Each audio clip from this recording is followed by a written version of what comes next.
A mi canal, soy Diego Martín Lodestro y en esta ocasión, en este episodio de Salí de la caverna, quiero poder hablar de Heráclito. Heráclito es un pensador, es un filósofo, pero ¿qué digo? Más que filósofo es un sabio. De hecho, él mismo intenta, como vamos a ir viendo a lo largo de diferentes videos, diferenciarse de estos personajes a los que él llamaba eruditos, como Pitágoras, entre otros. Por lo general, cuando hablo de filosofía me gusta empezar con alguna cita, especialmente cuando ingreso a un tema nuevo, porque de alguna forma las citas son una cita con el pensamiento, son una cita con la reflexión, son una cita con la oportunidad de darle vueltas a un asunto, profundizando en un pensamiento que alguien dijo, pero que de alguna forma a nosotros nos va a estar resonando de alguna manera en particular. Pero, particularmente en el caso de Heráclito, empezar a hablar en términos de citas es bastante apropiado porque lo único que nos ha llegado de él, como así ha sucedido con muchos otros filósofos de esta tradición llamada presocrática y prefilosófica, como vamos a ver, lo que nos ha llegado son simplemente eso, citas. Y estas citas fueron de alguna forma un intento de rescatar del pensamiento de Heráclito algunos conceptos que algunas mentes como Sexto Empírico o Diógenes Laercio han utilizado con el objetivo de presentar algún tipo de argumento.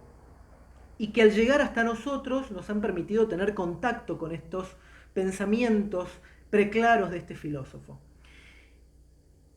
Es interesante porque Jorge Luis Borges, que va a ser la cita que vamos a utilizar, dice lo siguiente: la filosofía no es otra cosa que la imperfecta discusión, cuando no un monólogo solitario, de algunos centenares o millares de hombres perplejos, distantes en el tiempo y en el idioma. Acá lo medular, el hueso de la cuestión de la cita de Borges que quiero destacar, tiene que ver con, con el estado emocional desde donde abrazaban esta novedosa forma de observar la realidad que hoy denominamos filosofía.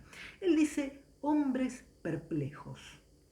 Y esto que Borges llama perplejidad, que llama asombro, los grandes filósofos de la antigüedad la reivindicaron como la condición de posibilidad de la filosofía. Por ejemplo, en un diálogo de madurez de Platón, Sócrates le va a decir a Teeteto esta frase: ese estado afectivo, el asombro, es muy propio del filósofo. Sin embargo, particularmente a mí, la cita que más me gusta no es de Platón, es de su discípulo, es de Aristóteles.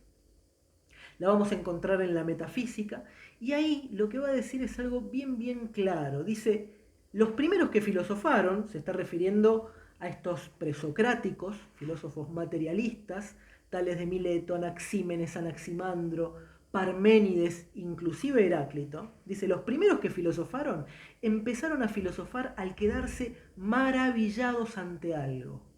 Maravillados.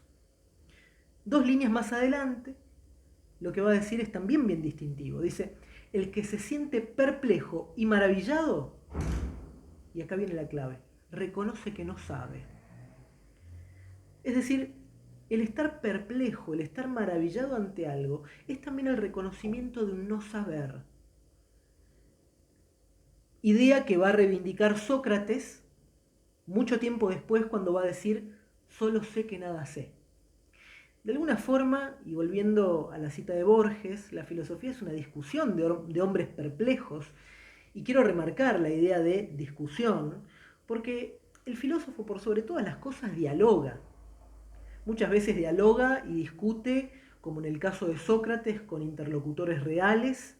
En otras ocasiones la discusión se da con hombres del pasado, con lo cual la discusión ya no es con un ser humano que tengo enfrente, sino que discuto con ideas, dialogo con pensamientos.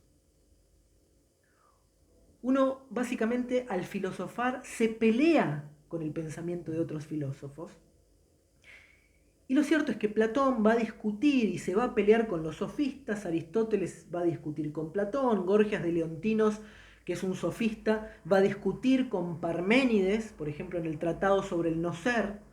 Nietzsche se va a pelear con toda la tradición anterior de filosofía, y hace poquito, en producto de todo lo que estamos viviendo, la cuarentena, el coronavirus, el COVID, etc., una gran discusión entre dos filósofos contemporáneos, Zizek y Byung-Chul Han, discusión que puede resultar más que interesante, donde se proponen dos miradas contrapuestas sobre las consecuencias que va a tener la actual crisis global del COVID-19. Tema que obviamente no voy a tocar, simplemente voy a decir esto. Volviendo a lo que nos ocupa, los filósofos discuten, dialogan.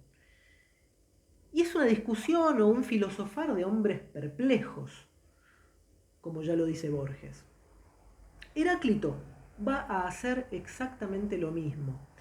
Heráclito va a discutir, va a dialogar, y en este sentido va a ser un innovador, porque va a mencionar a estos otros filósofos y va a buscar distanciarse de su forma particular de filosofar.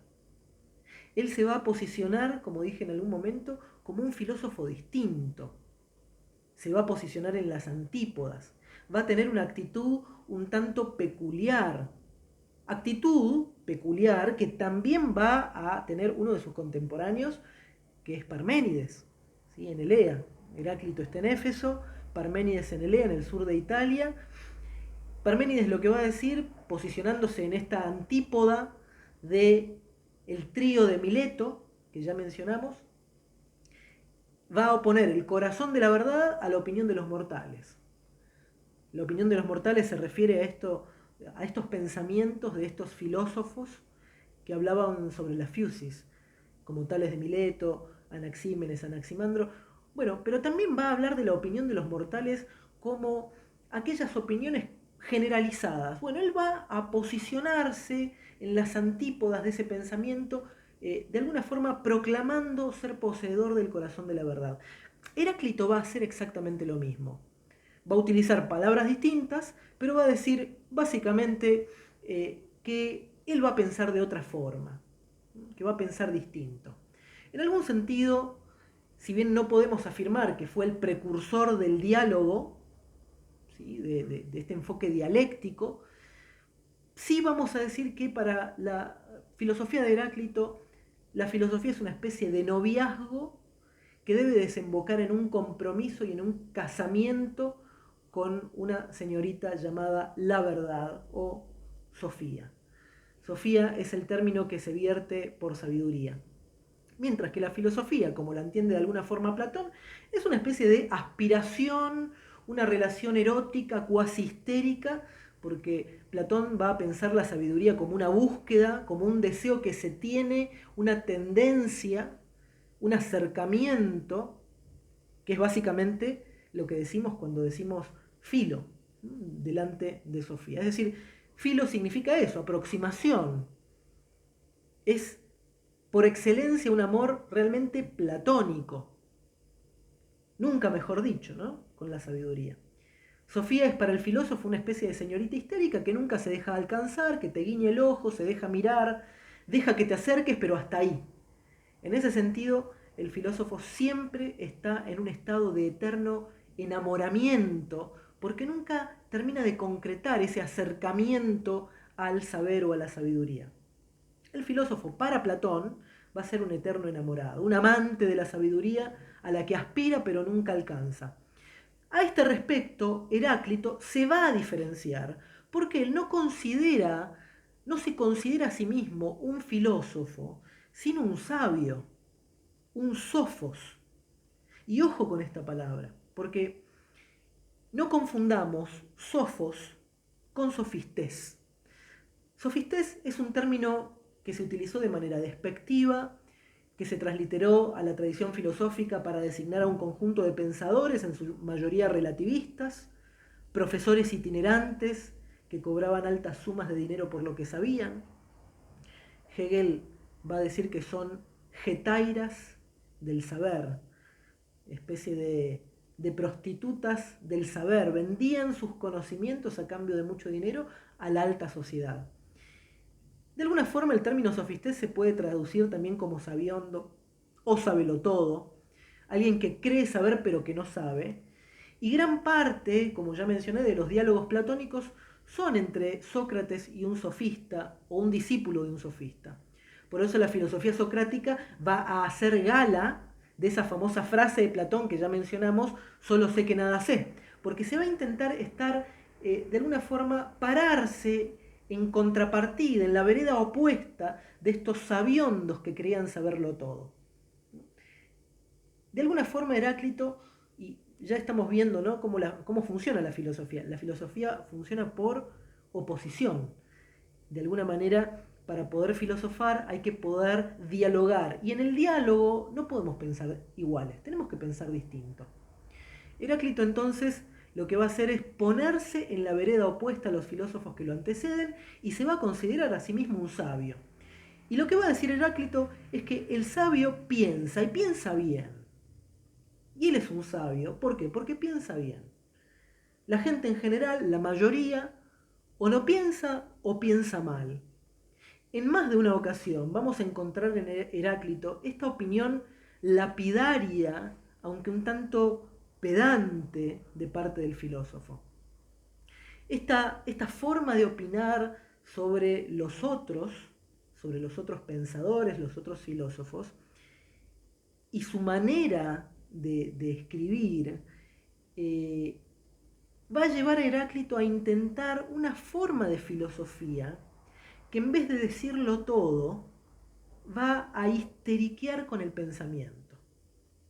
Va a utilizar un estilo de escritura que le terminó haciendo ganar un apodo que es justamente muy bien ganado, y nosotros en alguna otra ocasión nos vamos a referir a él mediante ese apodo particular.